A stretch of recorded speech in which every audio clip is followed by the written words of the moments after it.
कौन कहता है कि पछतावा सिर्फ गलतियों का ही होता है? बिल्कुल भी नहीं। अक्सर हम सही फैसलों पर भी अपनी जिंदगी में पछताते हैं।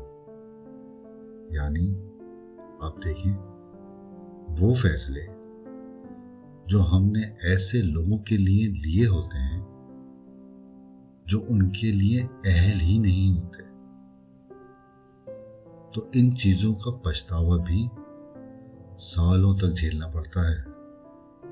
यानी जहां आपने अपनी मोहब्बत लुटाई, वो आपका सही फैसला था, उस पर भी पछतावा हो जाता है।